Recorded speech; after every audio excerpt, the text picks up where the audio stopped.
நாம் இன்னைக்கு பார்க்க போகிறது பரிகார ஸ்தலங்களின் தொடர்ச்சியாக திருப்பூர் மாவட்டம் சோமனூர் பகுதியிலே உள்ள ஐயம்பாளையத்தில் அருள் பாலித்து கொண்டிருக்கக்கூடிய வாழைத்தோட்ட ஐயனை பற்றி பார்க்க போகிறோங்க.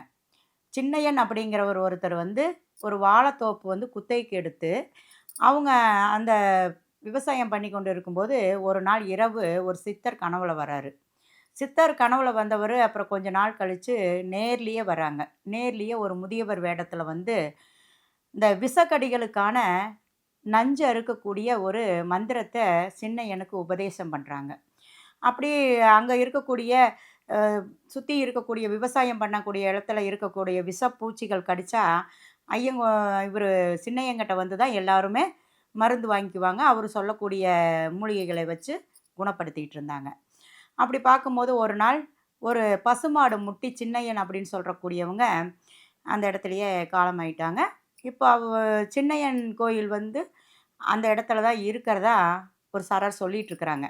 அதுபோக பார்த்திங்கன்னா அந்த வாழைத்தோட்டத்தில் பாலகிருஷ்ணன் சொல்லிட்டு ஒரு சிறுவன் தவம் இருந்ததாகவும் அவர் அந்த தவம் இருக்கக்கூடிய நிலையிலேயே அங்கே மறைஞ்சு விட்டதாகவும் சொல்கிறாங்க.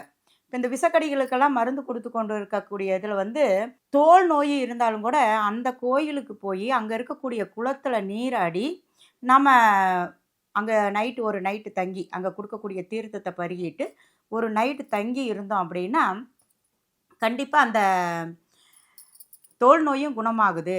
விஷக்கடி மட்டும் இல்லை, தோல் நோயும் குணமாகுது. அந்த இடத்துல புற்று மண்ணு தான் நமக்கு பிரசாதமாக கொடுக்குறாங்க. நமக்கு வீட்டை சுற்றி இருக்கக்கூடிய விஷக்கடிகள் இருக்கிற மாதிரி ஒரு இது தெரிஞ்சாலும் கண்ணுக்கு அறிகுறி பண்ணாலும் வாழைத்தோட்ட தையனை வேண்டிக்கிட்டு, இறைவா நீ இனிமேல் என் கண்ணுக்கு தெரியக்கூடாது, நீ எங்கேயோ இருந்தாலும் பரவாயில்ல அப்படின்னு சொல்லி அந்த புற்று மண்ணை கொண்டு நாம் வீடில் தெளித்து விட்டோம் அப்படின்னா விஷக்கடிகள், பாம்பு, தேள், பூரான் இப்படி இருக்கக்கூடிய விஷக்கடிகள் நம்ம கண்ணுக்கு படாதுங்க. அடுத்தது பார்த்திங்கன்னா அந்த வேண்டுதல்கள்லாம் நிறைவேற்றது என்னன்னு பார்த்திங்கன்னா செருப்பு, மிளகு, உப்பு, கதாயுதம் அப்படின்னு சொல்கிறாங்க. அந்த மாதிரி அங்கே இருக்கக்கூடிய வேண்டுதல்கள் வச்சுட்டு இறைவனுக்கு நாம் அதை வாங்கி செலுத்தணும் அப்படின்னா உடனடியாக விஷக்கடிகளில் இருந்துக்கக்கூடிய பாதிப்புகளாகட்டும் இல்லை தோல் நோய்களாகட்டும் நமக்கு குணமடையுதுன்னு சொல்கிறாங்க. இந்த இதையை பார்க்கக்கூடியவங்க நீங்கள் இது மாதிரி ஒரு பிரச்சனை இருக்கக்கூடிய நபர்களுக்கு இந்த வீடியோவை ஷேர் பண்ணி விடுங்க. இல்லை இந்த இடத்துல ஐயன் கோயிலுக்கு போயிட்டு வாங்கன்னு சொல்லுங்கள். அடுத்த பரிகாரத்தை அடுத்த பதிவில் பார்க்கலாம்.